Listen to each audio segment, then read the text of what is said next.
কোরআন যেখানে লাগছে সেখানে দামি। কোরআন নাযিল করার জন্য আসছে জিবরাইল, সে সমস্ত ফেরেশতাদের মধ্যে দামি। কথা বল ঠিক কি না? কোরআন নিয়ে আসছে কোন ফেরেশতা? বলেন কোন ফেরেশতা? জিবরাইল, উনি সমস্ত ফেরেশতাদের মধ্যে দামি। কথা বল ঠিক কি না? নিয়ে আসছে কার কাছে? মুহাম্মদুর রাসূলুল্লাহ সাল্লাল্লাহু আলাইহি সাল্লাম, উনি হয়ে গেছেন সমস্ত রাসূলের মধ্যে দামি। কথা বল ঠিক কি না? নিয়ে আসছে জায়গাটা মক্কা, এই জায়গা সমস্ত দুনিয়ার জায়গাতে দামি। কথা বল ঠিক কি না? চলে গেছেন মদিনা, মদিনা হইছে জগতের সবচেয়ে দামি। কথা বল ঠিক কি না? এই কোরআনটা নাযিল হইছে রমজান মাসে, এই মাসটা হইছে সমস্ত মাসের মধ্যে দামি। কথা বল ঠিক কি না? এই কোরআনটা নাযিল হইছে সবে কদরে, সবে কদরটা সমগ্র রাত্রের মধ্যে হইছে দামি। কথা বল ঠিক কি না? এই কোরআনটা যে গিলাপ দিয়ে পেছাইছে, ওই গিলাপটা দুনিয়ার সমস্ত কাপড়ের চেয়ে দামি। কথা বল ঠিক কি না? এই কোরআনটা রাখছে যে রেহালে, এটা যদি শিকল কাটা হয়, এই কাঠটা হয়ে যাবে পৃথিবীর সমস্ত কাঠ থেকে দামি। কথা কোন ঠিক কিনা? বাহিরের রান্না ছাড়া নাচ করা হয় না, বাহিরের ওয়াজ ছাড়া ওয়াজ হয় না। অনেক মানুষ মসজিদে ফরজ নামাজ পড়তে আসে না, হে কি নফল ওয়াজ শুনতে মসজিদে ঢুক, এগুলো জীবনে মসজিদে ঢুকি না নামাজের ডরে, আজ দিনে ওয়াজ শুনতে ঢুকবো না, জীবনে দিতে না, ওই বাইরে দাঁড়ায় থাকবো আয় না। এই জন্য সব ধরনের মানুষ, ভ্যারাইটিস মানুষ ঢোকার জন্য বাহিরে উন্মুক্ত পরিবেশে করতে হয়, কিন্তু ঢাকা শহরে এগুলো জায়গার কারণে অনেক সময় করা যায় না। কথা ঠিক কিনা? আমি মহতাম সাহেব বললাম, দোস্ত বাহিরে করতে বহুদূর এমনি আকাশের অবস্থাটা ভালো না, যদি নেমে যায় বৃষ্টি, এত আয়োজন করার পরে তখন তো আমার আমও যাবো সালা হয়ে যাবো। এই জন্য মসজিদওয়ালার হাতে পায়ে ধরে ওনাদেরকে রাজি করেছে, ওনারা অনুমতি দিয়েছেন, যেটুকু আসে এটুকু শুনবে দোয়া করে দেবেন। আমি আলহামদুলিল্লাহ। আপনারা এসে খুশি হয়েছেন না? বেটা আল্লাহ কবুল করুক। যেরকম আল্লাহর কোরআন যেখানে ঢুকছে, এই জায়গাটার সাথে জাহান্নামের আগুনের সাথে কোনোদিন দেখা হবে না। যেরকম আল্লাহু আকবার। আল্লাহর হাবিব বলেছেন, ওই সিনার উপরে জাহান্নামের আগুন হারাম, যে সিনার ভিতরে আল্লাহর কোরআন ঢুকছে। আল্লাহু আকবার। ওই কোরআনের পাখিদের অনুষ্ঠান, এটি হবে নির্ঘাত আমার নাজাতের উসিলা। কথা ঠিক না? উসিলা। আল্লাহ বলেন, ইয়া আইয়ুহাল্লাযীনা আমানু তাকুল্লাহা ওয়াবতাগু ইলাইহিল ওয়াসিলা। ঈমানদারেরা রে, আমি আল্লাহকে ডরাও, আমি আল্লাহকে ভয় করো। ওয়াবতাগু ইলাইহিল ওয়াসিলা, আমি আল্লাহর কাছে ওসিলা তালাশ করো। আল্লাহ বলেন আমাকে ভয় করো আর আমার কাছে কি খোঁজো? ওসিলা খোঁজো। ওসিলা, ওসিলা কাকে বলে? ওসিলা বলতে কেউ বলে ওসিলা মানে খাজা বাবা, ওসিলা মানে নেতা বাবা, ওসিলা মানে মাজার, ওসিলা মানে দরগা, এমন নয়। তাফসীরে লেখে ওসিলা ৬০ জিনিসের নাম। যেরকম কয় জিনিস? ওসিলা হলো ৪ জিনিসের নাম। কয় জিনিসের নাম? ১ নম্বর হলো কিতাবুল্লাহ। আল্লাহু আকবার। মনে রাখবেন, মুফতি ওলিউল্লাহ ওয়াজে করে সিরিয়াল করা থাকে, কাল খেয়াল করে শুনলে রেকর্ড হয়ে যায়। বাড়িতে কালকে যাই আপনি সুন্দরী হুবহুই ওয়াজটা আবার করতে পারবেন, কিন্তু খেয়াল করে শুনতে হবে। ওসিলা কয় জিনিসের নাম? ১ নম্বরে কিতাবুল্লাহ। বলেন ১ নম্বরে কি? কিতাবুল্লাহ। ২ নম্বরে রাসূলুল্লাহ। ২ নম্বর ওসিলা কি? রাসূলুল্লাহ। উম্মতের নাজাতের জন্য ২ নম্বর ওসিলা কি? রাসূলুল্লাহ। ৩ নম্বরে ইবাদাতুল্লাহ। ৩ নম্বরে কি? আল্লাহর ইবাদত, আল্লাহর গোলামি, এটাও মানুষের নাজাতের কি হবে? উসিলা। হজ এর নাজাতের উসিলা, নামাজের নাজাতের উসিলা, রোজা রাখছি রমজান মাসে নাজাতের উসিলা, তারাবি নামাজের নাজাতের উসিলা, যাকাত নাজাতের উসিলা, হজ নাজাতের উসিলা, এগুলো সব ইবাদত। এগুলো সব কি? ইবাদত। তাহলে ১ নম্বরে কি? কিতাবুল্লাহ। ২ নম্বরে রাসূলুল্লাহ। ৩ নম্বরে ইবাদাতুল্লাহ। ৪ নম্বরে রিজালুল্লাহ। ৪ নম্বরে কি? রিজালুল্লাহ, আল্লাহর বিশেষ ব্যক্তি যারা, যারা কোরআনের হাফেজ, আলেম, বিদগ্ধ বুজুর্গ, বড় মুবাল্লিগ, বড় দাঈ, আল্লাহওয়ালা, প্রখ্যাত, খ্যাতি সম্পন্ন, বিদগ্ধ, হাফেজ, আলেম, এরা রিজালুল্লাহ। এরাও হাসরের ময়দানে হবে নাজাতের উসিলা। যেরকম সুবহানাল্লাহ। কয় জিনিস হবে নাজাতের উসিলা? ৪টি। বলেন বান্দা ইত্তাকুল্লাহ, আমাকে ভয় করো। আমাকে কি করো? ভয় করো। ওয়াবতাগু ইলাইহিল ওসিলা, এবং আমার কাছে ওসিলা তালাশ করো। ৪ জিনিস ওসিলা। কয় জিনিস ওসিলা? ১ নম্বর হবে কিতাবুল্লাহ ওসিলা। আল্লাহর কিতাব, আল্লাহর কোরআন, এটা বান্দার জন্য কি হবে? নাজাতের উসিলা হবে। আল্লাহর হাবিব বলেন, ওই সিনা জাহান্নামে ঢুকবে না যে সিনার ভিতরে আল্লাহর কোরআন প্রবেশ করেছে। আল্লাহু আকবার। কারণ এই কোরআনটা যেখানে লাগছে ওই জিনিসকে দামি বানাইছে। আল্লাহর বান্দার সিনার ভিতরে লাগছে, বান্দারে দামি বানায়া জান্নাতে নিয়ে গেছে। সুবহানাল্লাহ। কোরআন যেখানে লাগছে সেখানে দামি। কোরআন নাযিল করার জন্য আসছে জিবরাইল, সে সমস্ত ফেরেশতাদের মধ্যে দামি। কথা বল ঠিক কিনা? কোরআন নিয়ে আসছে কোন ফেরেশতা? বলেন কোন ফেরেশতা? জিবরাইল, উনি সমস্ত ফেরেশতাদের মধ্যে দামি। কথা বল ঠিক কিনা? নিয়ে আসছে কার কাছে? মুহাম্মদুর রাসূলুল্লাহ সাল্লাল্লাহু আলাইহি ওয়াসাল্লাম, উনি হয়ে গেছেন সমস্ত রাসূলের মধ্যে দামি। কথা বল ঠিক কিনা? নিয়ে আসছে জায়গাটা মক্কা, এই জায়গা সমস্ত দুনিয়ার জায়গাতে দামি। কথা বল ঠিক কিনা? চলে গেছেন মদিনা, মদিনা হইছে জগতের সবচেয়ে দামি। কথা বল ঠিক কিনা? এই কোরআনটা নাযিল হইছে রমজান মাসে, এই মাসটা হইছে সমস্ত মাসের মধ্যে দামি। কথা বল ঠিক কিনা? এই কোরআনটা নাযিল হইছে সবে কদরে, সবে কদরটা সমগ্র রাত্রের মধ্যে হইছে দামি। কথা বল ঠিক কিনা? এই কোরআনটা যে গিলাপ দিয়ে পেছাইছে, ওই গিলাপটা দুনিয়ার সমস্ত কাপড়ের চেয়ে দামি। কথা বল ঠিক কিনা? এই কোরআনটা রাখছে যে রেহালে, এটা যদি শিকল কাঠ হয়, এই কাঠটা হয়ে যাবে পৃথিবীর সমস্ত কাঠ থেকে দামি। কথা কোন ঠিক কিনা? কোরআনটা যে সিনার ভিতরে ঢুকবে, এই সিনাটা হয়ে যাবে সমস্ত সিনার চেয়ে দামি। এই জন্য আল্লাহ কোরআনের হাফেজদের, আলেমদের এত দাম। আল্লাহ হাবিব বলেন, মান ক্বারাআল কোরআন, যারা কোরআন পড়লো, ফাসতাযহারাহু, এটাকে সিনার মধ্যে ধারণ করলো, মানে মুখস্থ করলো, ফাহাল্লা হালালাহু ওয়া হারামা হারামা, হালাল হারাম মেনে জীবন যাপন করলো, আদখালাহুল্লাহু তাআলা আল জান্নাহ, এক নম্বর পুরস্কার আল্লাহ তাকে বিনা হিসেবে জান্নাত দিয়ে দিবে। সেটাই ঢুকবে জান্নাতে। জান্নাতে ঢোকার টাইমে যখন ব্রিজ পার হয়ে, ব্রিজের এই পারে আমলনামা পাবে, ওই পারে পার হয়ে জান্নাতে ঢুকতে হবে।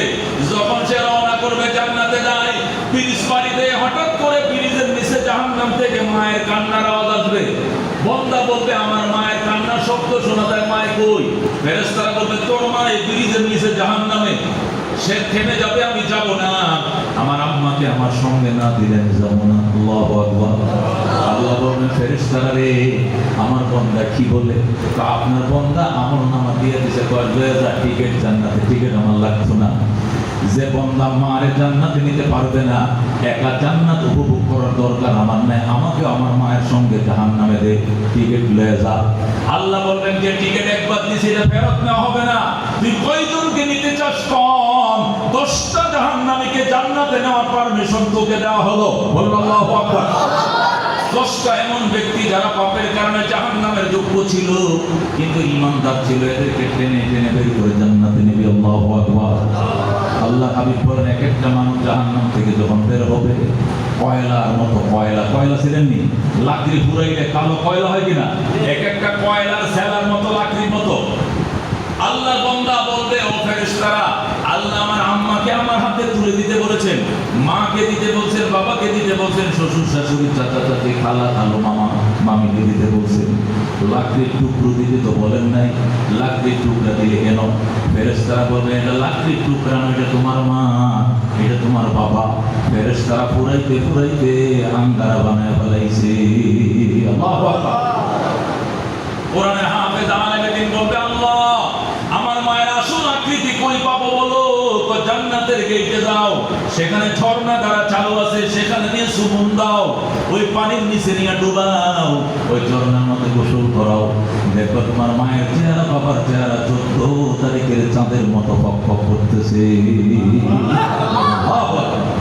রাজিনা ইসমাতাল জব্বার ফিনা, লানা ইলমুন ওয়ালিল আদাই মালু, ফাইন্নাল মা লা ইয়াফনা আন করিবিন, ওয়া ইন্নাল ইলমা ইয়াবকা লা ইয়াজালু, লাকাদ জানাল বিলাদা ওয়া মান আলাইহা, ইমামুল মুসলিমিন আবু হানিফা, ফামা ফিল মাশরিকিন লাহু নাযীরু, ওয়ালা ফিল মাগরিবিন ওয়ালা বিকুফা। সুবহানাল্লাহ। এই দোস্ত, কোরআনের আলেম, কোরআনের হাফেজদেরকে মর্যাদা দিও। দোস্ত রে, আল্লাহ এদেরকে এত সম্মান দিয়েছে, এর উপরে কোনো সম্মান নাই, ঠিক না? আজকে দেশের ক্ষমতার সম্মান, প্রধানমন্ত্রী হওয়ার সম্মান, প্রেসিডেন্ট হওয়ার সম্মান, এমপি হওয়ার সম্মান, মিনিস্টার হওয়ার সম্মান, চেয়ারম্যান মেম্বার হওয়ার সম্মান, শিল্পপতি হওয়ার সম্মান। মন্ত্রিত্ব আছে যতদিন, সম্মান এতদিন। মন্ত্রিত্ব নাই, কেউ জিগায় না। কথা বল ঠিক না? 15 বছরে দাপটে চলছে নেতারা, আজকে কই কোথায় খবর নাই, কই গেল সম্মান। অথচ কোরআনের আলেমরা 3 বছর জেল কাটছে, এরপর সম্মান আরো 1000 গুণ বেড়ে গেছে, কমে না। সম্মান কি কমছে? যারা আমরা জেল জুলুম খাটছি 2 বছর, 2.5 বছর, 3 বছর, 6 মাস, আল্লাহ কি ইজ্জত বাড়াইছে না কমাইছে? বাড়াইছে না কমাইছে? বাড়াইছে। এটা ইলমের সম্মান। ইন্নাল ইলমা ইজ্জুন লা ইজ্জা ফাওকাহু। ইলম এমন এক সম্মানের জিনিস, এর উপরে আর কোনো সম্মান নাই। কথা বল ঠিক কি না? সর্বোচ্চ সম্মানের জিনিস। আল্লাহ বলেন ইয়ারফাইল্লাহু আল্লাযীনা আমানু মিনকুম। ঈমানদারেরা, ঈমানের কারণে তোমাদের সম্মান বাড়াইছি এবং বাড়াইব। তবে ওয়াল্লাযীনা উতুল ইলমা দারাজাত, যাদেরকে ইলম দিয়েছি এদের সম্মান আমি আল্লাহ অসংখ্য গুণ বাড়িয়ে দিয়েছি। আল্লাহ বলেন যাদেরকে ইলম দিয়েছি এদের সম্মান যে কত গুণ, এটার কোনো হিসাব নিকাশ না। তারা যা, এদের সম্মান অসংখ্য গুণ। ধরে কোন আল্লাহু আকবার। একটা আলেমের সম্মান অসংখ্য গুণ, এর কোনো সংখ্যা নাই, সীমানা নাই। আলেমের সম্মান আল্লাহ অসংখ্য গুণ দিয়েছেন। আপনাদেরকে ঘটনা শোনাইছিলাম, হয়তো শুনেও থাকবেন। নতুবা রেকর্ডে আমার আছে, ইউটিউবে, ফেসবুকে মুফতিউল্লাহ নামে হাজার হাজার লাখ লাখ ওয়াজ আছে। লামায় দেখবেন আমার বয়ান আছে। আল্লামা কারি তোয়েব সাহেব রহমাতুল্লাহ আলাইহি, যিনি দারুল উলুম দেওবন্দ মাদ্রাসার 50 বছর প্রিন্সিপাল ছিলেন ইউপিতে, উত্তর প্রদেশে। দারুল দেওবন্দ মাদ্রাসার 50 বছর প্রিন্সিপাল ছিলেন আল্লামা কারি তোয়েব সাহেব রহমাতুল্লাহ আলাইহি। ফতোয়ায়ে হাকিমুল ইসলামের মধ্যে লিখেছেন, হারুন রশিদ যখন ইরাকের প্রেসিডেন্ট ছিল, কোন দেশের? হারুন রশিদ যখন ইরাকের প্রেসিডেন্ট ছিল, হারুন রশিদের স্ত্রীর নাম জেবুন নেসা। কি নেসা? জেবুন নেসা। উনি যখন ইরাকের প্রেসিডেন্ট ছিলেন, ওই যেখানে প্রেসিডেন্টের বাসভবন যেখানে ছিল বাগদাদে, তার পাশেই ছিল মৌলানা আব্দুল্লাহ ইবনে মুবারকের মাদ্রাসা ছিল। সুবহানাল্লাহ। আব্দুল্লাহ ইবনে মুবারকের মাদ্রাসায় প্রায় 1 লক্ষ ছেলে লেখাপড়া করত। সুবহানাল্লাহ। তখন ইসলামী ইতিহাসে ইসলামের স্বর্গরাজ্য ছিল কোথায়? বাগদাদ। তখন ইসলামী ইতিহাসে কি মুসলমানদের স্বর্গরাজ্য, পৃথিবীর শ্রেষ্ঠ লাইব্রেরি, কুতুবখানা, ছাপাখানা, শিক্ষাগার, গ্রন্থাগার সব ছিল বাগদাদে। ওই বাগদাদে যখন হারুন রশিদের প্রেসিডেন্টের বাসভবন যেখানে ছিল, পাশেই ছিল আব্দুল্লাহ ইবনে মুবারক রহমাতুল্লাহ আলাইহির মাদ্রাসা। মাদ্রাসায় প্রায় 1 লক্ষ ছেলে লেখাপড়া করে। আসরের পরে ছেলেরা যখন বের হয় হাঁটার জন্য জায়গা হয় না মাদ্রাসার মাঠে, ছেলেরা প্রেসিডেন্ট পার্কের ভিতরে ঢুকে যায়। প্রেসিডেন্টের তো বিরাট বড় পার্ক। প্রেসিডেন্টের ছেলে মামুন রশিদ এক বাবার এক খোলার জন্য তো 10 বিঘা মাঠ লাগে না। আর রাজপুত্র অত সহজে নিরাপত্তার জন্য নিচে নামেও না। রাজপুত্র বিল্ডিং এর উপরে থাকে, নিচতলা বিশাল বড় মাঠ থাকা। আব্দুল্লাহ ইবনে মুবারকের কাছে ছেলেরা আবেদন জানাইছে, হুজুর আমরা লক্ষাধিক ছাত্র আপনার মাদ্রাসায় পড়ি, আসরের পরে বিকেল বেলায় আমরা হাদিস দিলে হাঁটি, আমাদের ছেলে হাদিস দিলে হাঁটে। কিন্তু এই দেশে তো হাদিস দিয়েছিল না। এতগুলো ছাত্র হাঁটার মতো এত বড় মাঠ আপনার এই ময়দানে নাই। সুতরাং আমাদেরকে বাদশাহ হারুন রশিদের যে পার্ক আছে, প্রেসিডেন্ট পার্কের মধ্যে ঢোকার পারমিশন দিলে ভালো হয়। তো হারুন রশিদ আব্দুল্লাহ ইবনে মুবারকের দিলে হারুনকে বললেন যে স্যার, আমার ছেলেরা বিকেলবেলা হাঁটতে জায়গা পায় না, আপনার পার্কটা একটু বিকেলবেলা দারোয়ানকে বলবেন খুলে দেওয়ার জন্য, আমাদের ছেলেরা হাঁটবে। তো ঠিক আছে, খুলে দেওয়া হলো। যখন হারুন রশিদ পার্ক খুলে দেওয়ার নির্দেশ দিলেন আসরের পরে, লক্ষ লক্ষ ছেলেরা কোরআনের পাখিরা যখন ওই পার্কে ঢুকছে, ঢুকার পরে জেবুন নেসা ওই দৃশ্য দেখিয়া জেবুন নেসার মাথা নষ্ট। জেবুন নেসা ডাকতে, হারুন কি ঘটনা ঘটছে? কই কি ঘটনা? তো মৌলবীরা সব আমাদের পার্কের ভিতরে ঢুকছে, নিরাপত্তার জন্য এটা ঝুঁকি হয়ে যায়, তাড়াতাড়ি রাস্তা বন্ধ করো, গেট লক করে দাও, আর কোনোদিন মোল্লাদেরকে আমাদের পার্কে ঢুকতে দেওয়া যাবে না। যেই আবেদন জানাইছে, হারুন রশিদ ডাক দেখো, ও জেবুন নেসা, জ্ঞানী মেয়ে মনে করি তোমাকে বিয়ে করেছিলাম, তোমার রূপ লাবণ্যতা দেখে বিয়ে করি নাই, তোমার মতো একটা মেধাবী মেয়ে ইরাকে জন্ম হয় নাই, এই জন্যই তুমি জেবুন নেসাকে আমি বিয়ে করেছিলাম। আমি জানতাম না তোমার ভিতরে জ্ঞান বলতে কিছু নাই, তুমি কেমনে প্রস্তাব করলা আলেমদের রাস্তা বন্ধ করার জন্য? গোটা ইরাকবাসীর রাস্তা বন্ধ করতে পারবো, কিন্তু আলেম ওলামাদের পথ বন্ধ করার ক্ষমতা আমার নাই। আমি রাস্তা বন্ধ করতে পারবো না। যেই বলছে আলেম ওলামাদের রাস্তা বন্ধ করার ক্ষমতা আমার নাই, যে বলতেছে ডাক দিয়ে হারুন, তাহলে আপনার থেকে জানতে চাই এই মুরব্বীরা বড় নাকি তুমি বড়? তুমি যে তাদের রাস্তা বন্ধ করতে পারবে না, তাহলে বুঝো যে মুরব্বীরা বড়, তুমি ছোট। হারুন রশিদ ডাক দেখো যে তুমি আবার ফাউল করছো। আগে একবার ফাউল করছো রাস্তা বন্ধ করার প্রস্তাব দিয়া, এখন ফাউল করছো তুলনা করে। তুমি কার সঙ্গে কারে তুলনা করে? যে বুন্নেসা লক্ষ লক্ষ হারুন রশিদকে যদি এক পাল্লায় উঠাও, আর কোরআনের পাখিদের পায়ের ধুলা যদি এক পাল্লায় উঠাও, কোরআনের পাখিদের পদধূলির ওজন আল্লাহর দরবারে বেশি হবে। এই হাফেজের কোরআনের জুতার তলে যে বালিগুলো লাগে, এই বালিগুলো এক পাল্লা উঠানিয়া আর সমস্ত হারুন রশিদ লক্ষ লক্ষ হারুন রশিদ এক পাল্লা উঠাতে পদধূলির ওজন বেশি হবে। আল্লাহু আকবার। যে বুন্নেসা বলে এটা কি করে বেশি হবে? হারুন রশিদ ডাকতে বলছে, বুন্নেসা শোনো, আমি প্রেসিডেন্ট হারুন রশিদ, প্রেসিডেন্ট নমরুদের দলের ওয়ারিশ পাইছি, প্রেসিডেন্ট কারুনের দলের ওয়ারিশ পাইছি, প্রেসিডেন্ট সাদ্দাতের দলের ওয়ারিশ পাইছি, প্রেসিডেন্ট ফেরাউনের দলের ওয়ারিশ পাইছি, আর মাওলানা আব্দুল্লাহ ইবনে মুবারক এবং তার ছাত্ররা জাহানের বাদশাহ রহমতুল লিল আলামিনের দলের ওয়ারিশ পাইছে। সুবহানাল্লাহ। ফেরাউনের দলের দাম বেশি না রহমতুল লিল আলামিনের দলের দাম বেশি? তাহলে উলামায়ে কেরাম কোন দাম পাইছে? নবীজির দলের ওয়ারিশ পাইছে। আর আমি হারুন রশিদ কাটটা পাইছি, ফেরাউনের দলের ওয়ারিশ পাইছি। কেউ প্রেসিডেন্ট, আমি প্রেসিডেন্ট। যে মুন্নেসা থু খায় গেছে বলে কি, একদম নিস্তব্ধ হয়ে গেছে।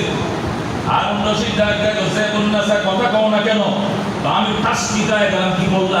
হয় এটাই বাস্তব। শোনো, আল্লাহ নবী বলছেন, আল উলামা ওয়ারাসাতুল আম্বিয়া, উলামায়ে কেরাম সমস্ত নবীদের গণের ওয়ারিশ পাইছি।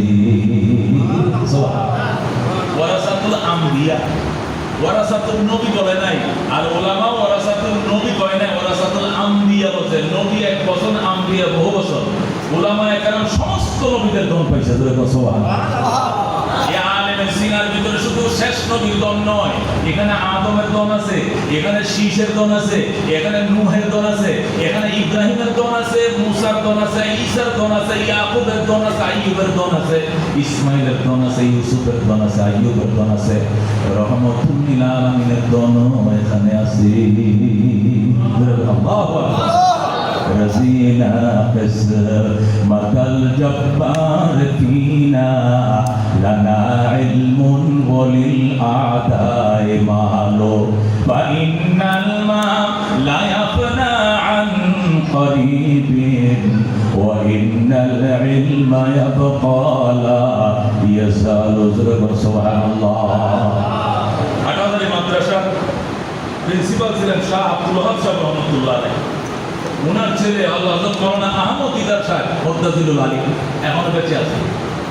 আহমদ দিদার সাহেব বলেন, আমি যেদিন আটাদারি মাদ্রাসায় হাফেজ হয়েছি, যেদিন আমি হাফজ কমপ্লিট করেছি, এদিন আমার আব্বা আমার গোসল করার জন্য 2 কলসি দুধ আইনা 2 কলসি দুধ দিয়ে আমার গোসল করাইছে। সুবহানাল্লাহ। এরপর তখনকার যুগে লাখ টাকা দিয়ে গরু কিনিয়া গরু জবে করে এলাকার মানুষ দাওয়াত দিয়ে মেজবান করে খাওয়াইছে। আমার দিদার, আমার ছেলে আহমদ দিদার কোরআনের হাফেজ হয়েছে, তিনি খুশি হয়ে আমি গরু জবে করে মেজবান দিলাম। সুবহানাল্লাহ। মানুষ মেজবান দিয়ে কিনলে গিয়া চেয়ারম্যান ফাঁস করলে, চেয়ারম্যান ফাঁস করলে গরু জবে করে, কমিশনার হইলে গরু জবে করে খা, কত খাবি খা, খাটাখাটনি করছো খা, কত ঠিক কিনা? ওই এমপি হইলে গরু জবে করে, চেয়ারম্যান হইলে গরু জবে করে, কমিশনার ফাঁস করলে গরু জবে করে। আর আল্লামা আব্দুল ওয়াহাব সাহেব রহমতুল্লাহ আলাইহি তার ছেলে কোরআনের হাফেজ হয়েছিল, গরু জবে করে দুধ দিয়ে গোসল করেছে। সুবহানাল্লাহ। কারণ জানে চেয়ারম্যানের বেল নাই, মন্ত্রিত্বের বেল নাই, কিন্তু কোরআনের হাফেজের বেল জান্নাত পর্যন্ত আছে। ঠিক কিনা? দুনিয়া আপনি যত বড় উচ্চ শিক্ষিত হন, মনে কিছু নিয়েন না, বোঝার জন্য বলছি, যত বড় উচ্চ শিক্ষিত হন, ঢাকা বিশ্ববিদ্যালয়ের আপনি চ্যান্সেলর, ভাইস চ্যান্সেলর, অনেক কিছু, ইংলিশে অনর্গল, 30 বছর আপনার টিচার ঢাকা বিশ্ববিদ্যালয়ে, মৌতের বিছানায় শোয়া মাত্র একটা এবিসিডিও এখানে থাকবে না, একটা শরীয় সহায়ও থাকবে না, একটা ক ক ম গ কিচ্ছু থাকবে না, সব শূন্য হয়ে উড়াল দিয়ে চলে যাবে। কিন্তু আল্লাহ কোরআনওয়ালারা এই কোরআনটা 30 পারা মৌতের আগেও থাকবে, পরেও থাকবে, কবরেও থাকবে, মিজানও থাকবে, ফুলসিরাতে জান্নাতে ঢোকার পরেও থাকবে। একটা বিশ্ববিদ্যালয়ের চ্যান্সেলরকে জিজ্ঞাসা করে, স্যার শরীরটা কেমন, ভালো নয়, সব করা শুরু হয়ে গেছে, স্যার আপনি তো ইংলিশে অনর্গল ছিলেন, 30 বছর টাকা পয়সা লেকচার দিয়েছেন, ঘন্টার পর ঘন্টা ইংলিশ বলতে, আপনি এবিসিডি 26 অক্ষর পর্যন্ত সে বলতে একটা মনে নেই, উড়াল দিয়ে চলে গেছে। কেন? সে চলে যাচ্ছে আসল দেশে। এটা ছিল নকল দেশ, নকল দেশের বিদ্যা নকল দেশে থাকবে, ওটা আসল দেশে যাবে না। এই জন্য এটা এখানে থেকে চলে যাবে। এলেম আসল, পরকাল আসল, এই জন্য পরকালের এলেম পরকালে লগে করে অটোমেটিক চলে যাবে, অটুট চলে যাবে। আল্লাহু আকবার। এই সিমটা সিনার ভিতরে, কলবের ভিতরে কোরআনের যে সিমটা ঢুকছে, এই সিমের সাথে ওটা কি ওই দেশে চলে যাবে। বাস জান্নাতের গেটে জিজ্ঞাসা করা হবে, কোরআন মনে আছে কি? আছে। পড়তে পারো নি? পারবো। তো পড়ো, এ করা ওয়ারাত্তি ওয়াত্তাকি ওয়ারাত্তিল কামা কুনতা তুরাত্তিলু ফিদ দুনিয়া ফাইন্না মানজিলাকা ইনদা আখিরি আয়াতিন তাকরাউহা। আল্লাহ বললেন পড়ো আর চড়ো, এক একটা আয়াত পড়ো, এক একটা তালায় চড়ো, তোমার তালার গণনা ওখানে শেষ হবে, আয়াতের গণনা যেখানে শেষ হবে। তুমি যদি পড়তে পারো 6666 আয়াত, তোমার জান্নাতের তালাও হবে 6666 তালা। আল্লাহ বলবেন আচ্ছা জান্নাতের গেটে বলবেন পড়ো, সে কেমনে পড়বে? আমরা কি কোরআন শরীফ হাফেজকে কাফনের কাপড়ের ভিতরে করে দিয়ে দিয়েছিলাম? কোরআন শরীফ দিয়ে দিয়েছিল, ওখানে শরীফ দিয়ে দিয়েছিল, ওখানে উনি পড়বে কেমনে? এটা ওনার রুহের সাথে ওই সিনটা অটোমেটিক চলে গেছে, ওখানে নিয়ে নতুন সেটে ঢুকাইবেন, অটোমেটিক আবার ওই কোরআন সে বলতে পারবে, পড়তে পারবে। আল্লাহু আকবার। কিন্তু দুনিয়া নকল, দুনিয়া নকল, দুনিয়ার জ্ঞান, দুনিয়ার বিজ্ঞান, দুনিয়ার শিক্ষা বিদ্যাও নকল। এই জন্য নকল বিদ্যা নকল দুনিয়া পড়ে থাকবে, খালি অন্তর নিয়া কবরে যাইতে হবে। যারা অনেক কিছু শিখছেন, ইংরেজি শিখছেন, আরবি শিখছেন, দক্ষিণ কোরিয়ার ভাষা শিখছেন, ইটালির ভাষা শিখছেন, জাপানের ভাষা শিখছেন, অনর্গল ইংলিশে অনেক কিছু পারেন, কিন্তু আল্লাহ কোরআন পারেন না। নবী বলেন ইন্নাল্লাযী লাইসা ফি জাওফিহি শাইউম মিনাল কোরআন কাল বাইতিল খারিব। যার সিনার ভিতরে কোরআন নাই, এটা খালি ঘরের মতো, যে ঘর আছে বাসিন্দা নাই, তার অন্তর আছে কোনো লেখাপড়া নাই। একটা শরীয় সরায় সিনার ভিতর থাকবে না, ছোট্ট মূর্খ হয়ে কবরে যাইতে হবে। অনেক শিক্ষা শিক্ষিত ছিলেন, একদম মূর্খ হয়ে কবরে যাইতে হবে। কোরআন আপনার সিনা যদি না থাকে, কবরে যাওয়ার পরে জিজ্ঞাসা পোকা, সে বলবে উত্তর তো দূরের কথা, আমি তো প্রশ্নই বুঝি না, আমি তো প্রশ্নই বুঝি না, লাদ্রি হা লাদ্রি, আমি কিছুই জানি না, আমি কিছুই বুঝি না, আমি কিছুই বলতে পারি না। এই জন্য দুস্থ আল্লাহর কোরআনটা শিখো, আল্লাহর কোরআনটা শিখাও, বাচ্চাকে আগে আল্লাহর কোরআন শিখাও। আল্লাহর কোরআনটা শিখানোর পরে ডক্টর বানাও, ডাক্তার বানাও, কালেক্টর বানাও, ব্যারিস্টার বানাও, যা বানাও বানাও, সুবিধা নাই। কিন্তু আল্লাহর কোরআনটা আগে কলিজা ছিদ্র করে ঢুকাইতে হবে, নতুন হাসরের ময়দানে গলায় দড়ি লাগাই দিবে তোমার সন্তান। নিজের সন্তানে নিজেকে জাহান্নামে নেবে। বলবে আল্লাহ আমার এই বাবা আমাকে কোরআন শেখায় নাই, হাদিস শেখায় নাই, নামাজ কাকে বলে বুঝি নাই, হজ যাকাত কাকে বলে গুরুত্ব আমি জানি নাই, বুঝি নাই। আমাকে টেকনোলজি শিখাইছে, আমাকে ইংলিশ অনর্গল বানাইছে।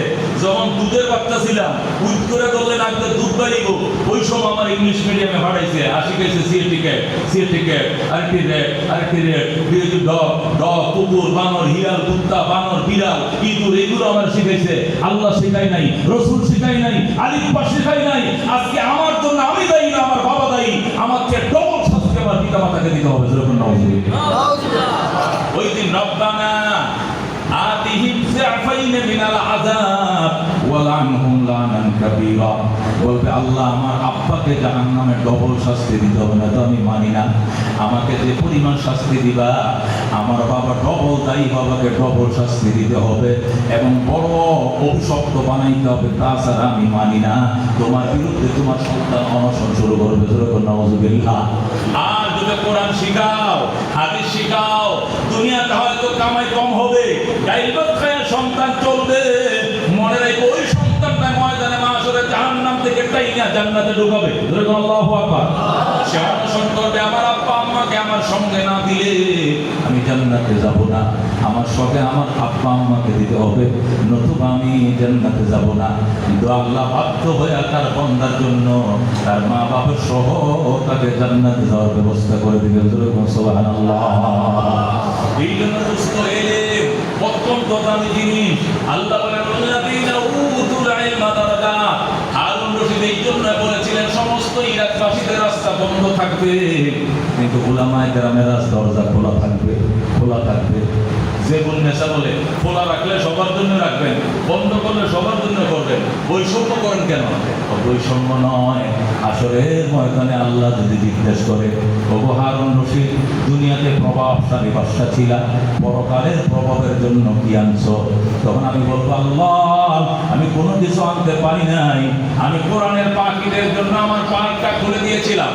এখানে কোরআনের পাখিরা বিকাল বেলা খেলছে, এদের পদধূলি আমার বাড়ির জানালা লেগেছে, দরজা লেগেছে, কাপড় চোপড়ে লেগেছে। আলেমদের পায়ের ধুলাবালির বরকতে হারুন রশিদকে মাফ করে দাও। আমি আল্লাহর কাছে ওই উসিলায় মাফ চাবো, ওই দিন আল্লাহ তাআলা এই উসিলা হয়তো আমাকে মাফ করবেন। সুবহানাল্লাহ। এই জন্য আল্লাহ রাব্বুল আলামিনের বন্ধু পরিষ্কার বলে দিয়েছেন, আল্লাহ রাব্বুল আলামিন যার কল্যাণ চায় আল্লাহ নিজের হাতে ধরে তাদেরকে ইলম শিক্ষা দেয়। মাইয়ুরিদিল্লাহু বিহি খায়রা। আল্লাহ যার সাথে কল্যাণের ডিসিশন নিতে চান, কল্যাণের আচরণ করার নিয়ত করছেন তার সাথে, আল্লাহ তারে গাড়ি ধরে কোরআন শরীফ ইলমে দ্বীন শিক্ষা করার ভাগ্য দেন, তৌফিক দেন।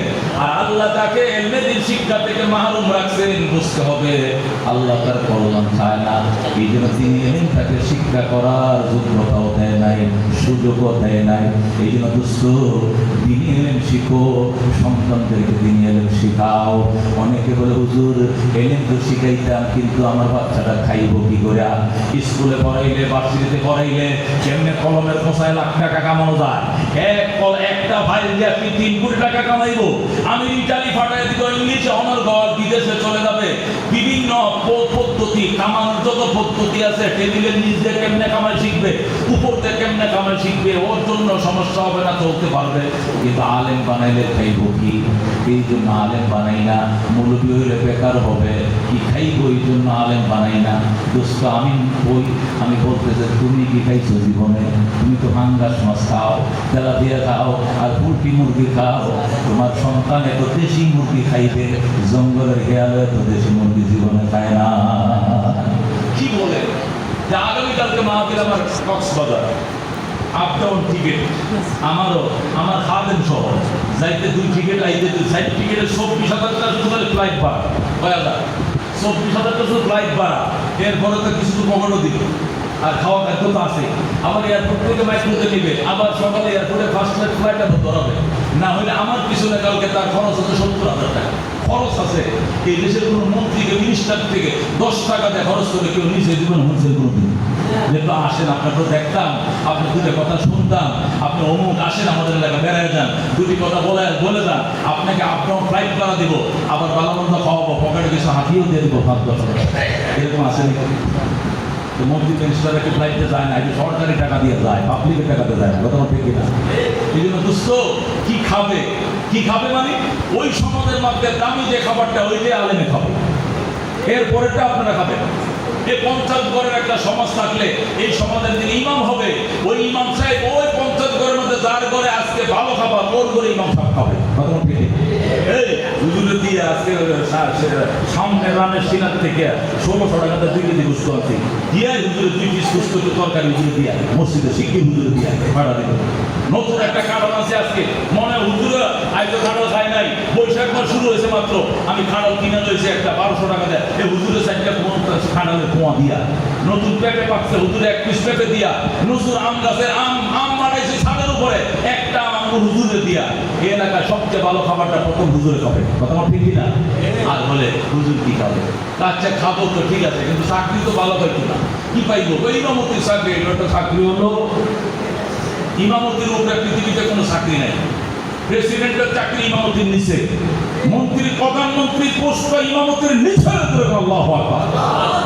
যদি বলেন হুজুর আপনি বলবো যুক্তি দিয়ে বলেন, আল্লাহর হাবিব সাল্লাল্লাহু আলাইহি ওয়াসাল্লাম বলেছেন আল্লাহ তাআলা যদি ইমামতির থেকে দামি কোনো পোস্ট, আল্লাহ তাআলার দরবারে আরেকটা কোনো পোস্ট থাকতো, তাহলে মেরাজের রাত্রে আল্লাহ আমাকে ওই পোস্টটাই দিত। কিন্তু এর চেয়ে দামি কোনো পোস্ট নাই।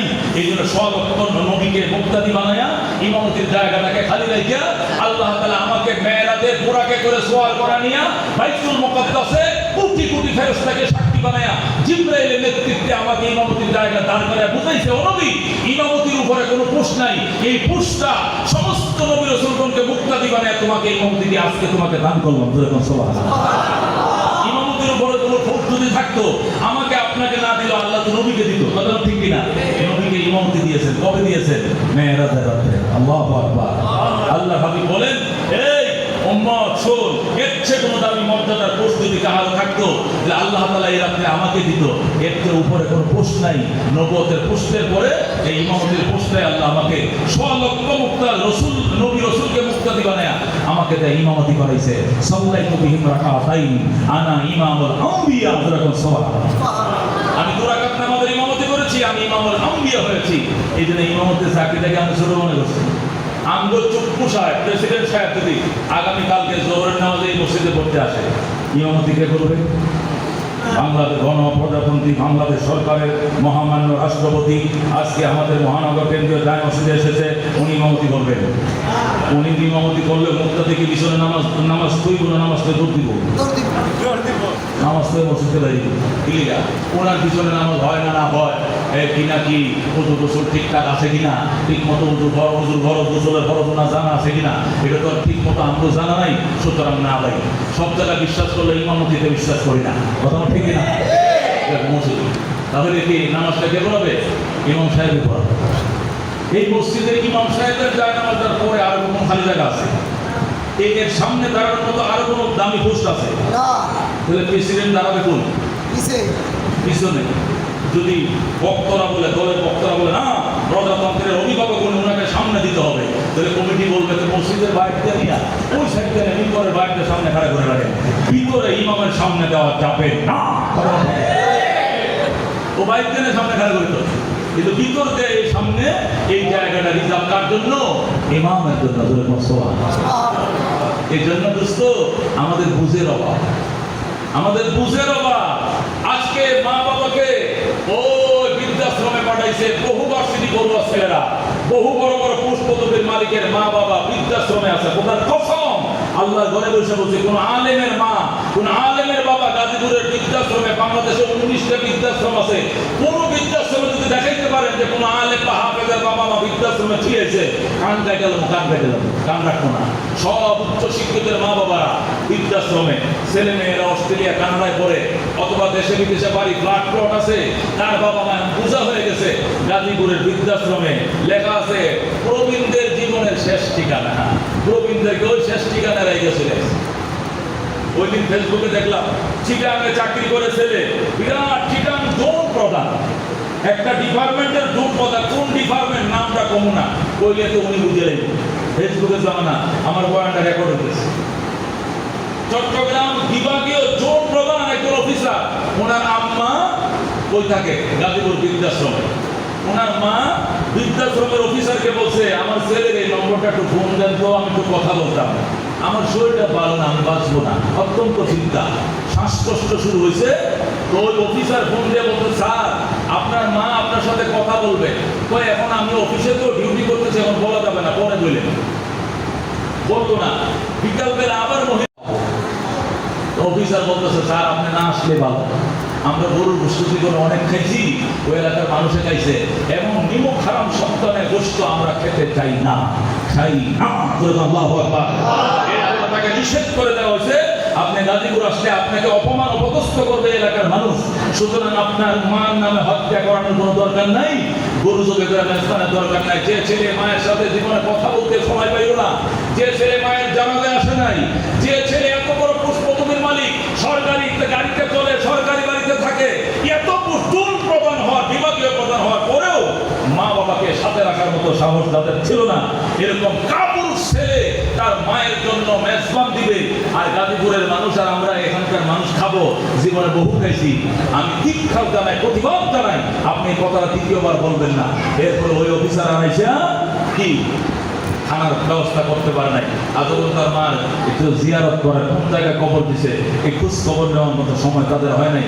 এই হলো উচ্চ শিক্ষিত অভিশপ্ত সন্তান, উচ্চ শিক্ষিত অভিশপ্ত সন্তান। এই জন্য দুস্থ, যদি সন্তান নিয়ে ডাল ভাত দুনিয়াতে খেতে চাও ইজ্জতের সাথে দিনই এলেন শিক্ষা করো। দিনই এলেনটা শেখানোর পরে, কোরআন সুন্নাহ কিছু শেখানোর পরে ডক্টর হোক, ব্যারিস্টার হোক, কালেক্টর, অসুবিধা নেই। तुम शौक से कॉलेज में पढ़ो, पार्क में झूलो, जायज के गुब्बारों में उड़ो, चरख में चलो, लेकिन एक सखन बंदा आजिज से रहे याद, अल्लाह नबी अपने हकीकत को न भूलो।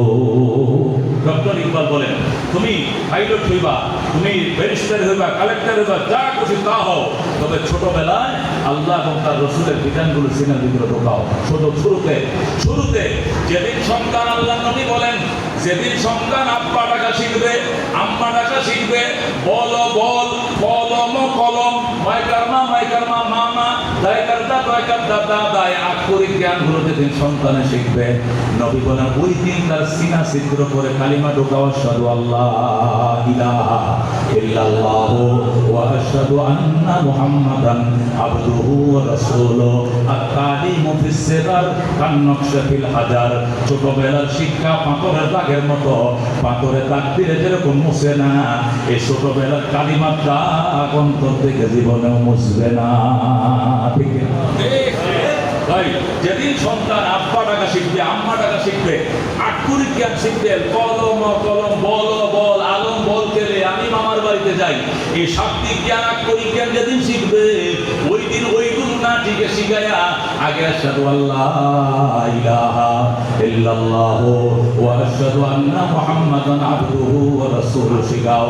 ছোটবেলার শিক্ষাটা এই যে পাথরের দাগ দিছে, যতদিন টাইলস আছে ততদিন দাগ থাকবে, এই দাগ যেরকম মুছে না, ছোটবেলার শিক্ষার দাগ সিনার থেকে জীবনে মুছবে না। কথা ঠিক কিনা? আর পুরা খালে ছোটবেলায় তুমি সিএফটি ক্যাট শিখাইছো, আইটি র‍্যাব শিখাইছো, টিএটি ডগ শিখাইছো, কোরআন শিখাও নাই, হাদিস শিখাও নাই, কালিমা শিখাও নাই। এরপরে ইউনিভার্সিটিতে যাওয়ার পর যখন বন্ধ হয়েছে, পাঠাইছো তিন চিল্লা দিয়ে পিকনিক হবে, কোরআন শিক্ষা হবে না। ওই সময় শিখবে, বড় কষ্ট হবে, মনে রাখতে পারবে না। আমার এক মুসল্লি তিন চিল্লা দিয়েছে, কয় চিল্লা? আমি বললাম চাচা তিন চিল্লাতে কি শিখছে? 6 নম্বরে 4টা নম্বর শিখছে, শেষের দুইটা শিখতে পারি না, তিন চিল্লা শেষ হয়ে গেছে। আর জানাজার দোয়াটা আল্লাহুম্মা গফিরলি হাইয়িনা ওয়া মাইয়িতিনা ওয়া শাহিদিনা ওয়া গায়বিনা পর্যন্ত শিখছি, এর পরেরটা শিখতে পারি না, চিল্লা শেষ হয়ে গেছে। কতদিন? তিন চিল্লা কতদিন? 340 কত? হ্যাঁ 5 মাস। 4টা মাস সময় দিয়েছে। কালিমা, নামাজ, ইলম, জিকির, একরামুন মুসলিমিন, সহিহ তাবলীগ, 6টা জিনিসের মধ্যে সে 4টা শিখছে। আর কালমা, ইমানে মুজমাল, ইমানে মুফাসসাল, দোয়া দুরুদের মধ্যে কয়েকটা দোয়া করতে শিখছে। অথচ এই দোয়াগুলো আমরা আমাদের বক্তব্য ছাত্রদেরকে এক সপ্তাহে সব শিখিয়ে ফেলাই। আল্লাহু আকবার। এক সপ্তাহে সব শিখিয়ে ফেলাই। ওই যে ছোটবেলায় শিখে মরণের আগে আর কোনোদিন বলে না। ছোটবেলায় যদি তুমি বলো আশহাদু আল্লাহ ইলাহা ইল্লাল্লাহ ওয়া আশহাদু আন্না মুহাম্মাদুর রাসূলুল্লাহ, এই যে ছোটবেলার পড়াটা, এটা 60 বছর, 70 বছর, 80, 90 বছর দুনিয়াতে বাঁচার পর যখন মৃত্যুর বিছানায় শুইবে, আবার ওই কথাটা আল্লাহ মনে করায় দিবে। মওতের আগেও সে আবার বলবে আশহাদু আল্লাহ ইলাহা ইল্লাল্লাহ ওয়া আশহাদু আন্না মুহাম্মাদান আবদুহু ওয়া রাসূলুহু।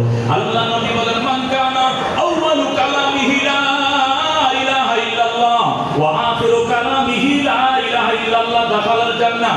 যে ব্যক্তির প্রথম কথা হবে লা ইলাহা ইল্লাল্লাহ, আর বিদায় বেলা শেষ বেলা বলবে লা ইলাহা ইল্লাল্লাহ, মাঝখানে যদি 70-80 বছর দুনিয়াতে বাঁচে, দাখালাল জান্নাহ, সে জান্নাতে ঢুকবে। আল্লাহু আকবার। আল্লাহ মাঝখানের জীবনে 80 বছরের গুনাহ মাফ করে তাকে জান্নাত দিবে। ওই কালিমার বরকতে জোরে বল সুবহানাল্লাহ। এই জন্য দুষ্ট নিজের সন্তানকে ডাক্তার বানায়, ব্যারিস্টার বানায়, অনেক কিছু বানায়, কোনো বাধা নাই, কিন্তু কমিউনিস্ট যেন না হয়, নাস্তিক যেন বড় হয়ে না হয়, এই জন্য ছোটবেলায় মক্তবটা পড়াইও। এই যে আল আমিন হাফিজিয়া মাদ্রাসা, বাচ্চাদেরকে কোরআনের হাফেজ পাকড়ি দিলাম, ওই পুরস্কৃত ছাত্রদেরকে পুরস্কার দিলাম। এরা যদি আগামীতে স্কুল কলেজ ভার্সিটিতে পড়ে, এরা ডাক্তার হবে, ডক্টর হবে, ব্যারিস্টার হবে, কিন্তু নাস্তিক হবে না। কথা ঠিক কিনা? ডক্টর ইকবাল বলেন, আমি যখন এই অক্সফোর্ড লন্ডন অক্সফোর্ড ভার্সিটিতে আমি ডিগ্রি আনার জন্য যখন গেলাম, তখন গিয়ে একবার বেড়াইতে আসলাম পাকিস্তানে। আইসে মাকে বললাম, ও মা, এমন দেশে ডক্টরেট আনার জন্য দিছ, একটা টিচারও মুসলিম নাই, একটা ছাত্র মুসলিম নাই, 300-400 টিচার সবই ইহুদি, নাসারা, হিন্দু, বৌদ্ধ, খ্রিস্টান, আর ছাত্র যে স্টুডেন্ট যেটি আছে ডাইনে বামে সব বেশিরভাগ বেঈমান। এই দেশে ইমান কেমনে রক্ষা করা বলো?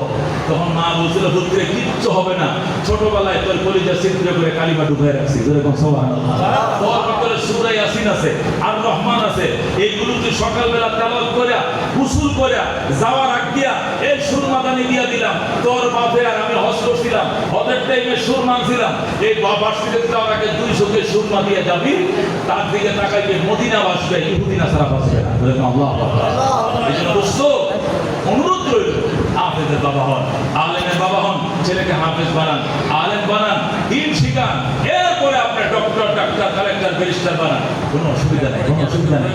এই ছেলে নাস্তিক হবে না, বেঈমান হবে না, বেনামাজি হবে না, আপনাকে কিয়ামতের ময়দানে আটকাবে না, নতুবা হাসরের ময়দানে আপনার ছেলেই আপনাকে জাহান্নামে নেওয়ার জন্য যথেষ্ট হবে। বলবে, আল্লাহ, আমার বাবা মা আমাকে দিন শিখাই নাই, দিন বুঝি নাই, দিন জানি নাই, আমার কম্পিউটার শিখাইছে, আমার টেকনোলজি শিখাইছে, আমার জ্ঞান, দুনিয়া আধুনিক জ্ঞান ও বিজ্ঞান সব শিখাইছে, কিন্তু আল্লাহর কোরআনটা আমার শিখায় নাই, নবীর হাদিস শিখায় নাই, হালাল হারাম আমাকে শিখাই নাই, ওযু গোসল আমার শিখাই নাই, জানাজার দোয়া শিখাই নাই, আর দোয়া কোনো তাহাজ্জুদ দুরূদ আমার কিছু শিখাই নাই। এই জন্য আমি যতটুকু দায়ী, আমার বাবা মা ডবল দায়ী। আমাকে জাহান্নাম দিলে আমার বাবা মাকে ডবল জাহান্নাম শাস্তি দিতে হবে। ওই দিন নিজের ধ্বংসের জন্য নিজের সন্তানের যথেষ্ট, আর কেউ লাগবে না।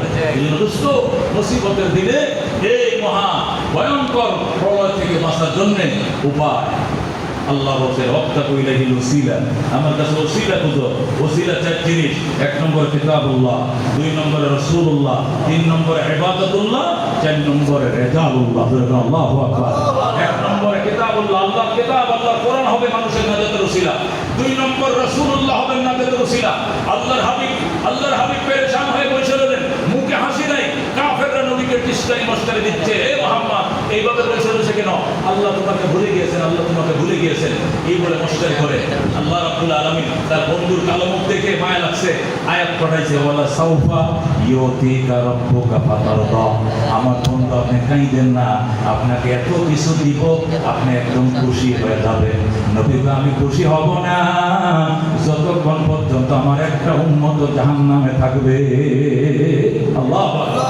আমার একটা উম্মত জাহান্নামে থাকবে, আর আমার মুখে আপনি হাসি দিবেন? সম্ভব না, হবে না কোনোদিন। আল্লাহ বলেন, যান, আপনার উম্মতের ব্যাপারে আপনার কাছে জিজ্ঞেস করা হবে। আল্লাহু আকবার। এটা দোস্ত, 1 নম্বর নাজাতের ওসিলা হবে কিতাবুল্লাহ, 2 নম্বরে রাসূলুল্লাহ। আল্লাহ হাবিবের সুন্নাতের অনুসরণ করো, আল্লাহর হাবিবের আনিত আদর্শকে মানো, বর্জনীয় জিনিসকে বর্জন করো। রাসূল আমার আপনার জন্য সুপারিশকারী হবে, নাজাতের ওসিলা হবে। 3 নম্বরে ইবাদাতুল্লাহ, আল্লাহর ইবাদত, যেটা যেভাবে, যেটা যখন যেভাবে আদায় করার চেষ্টা করি, আমার নাজাতের ওসিলা হবে। 4 নম্বরে রিজালুল্লাহ, আল্লাহর বিশেষ বান্দা যারা, এরা হাফেজে কোরআন, আলেমে দ্বীন, বিদগ্ধ বুজুর্গ, এরাও হবে আমার আপনার নাজাতের জন্য ওসিলা। আল্লাহ রাব্বুল আলামিন এই 4টা দান অর্জন করে দুনিয়া থেকে ঈমান সহকারে বিদায় হওয়ার তৌফিক দান করে দিন। আমিন। ওয়া আখিরু দাওয়ানা আলহামদুলিল্লাহি রাব্বিল আলামিন।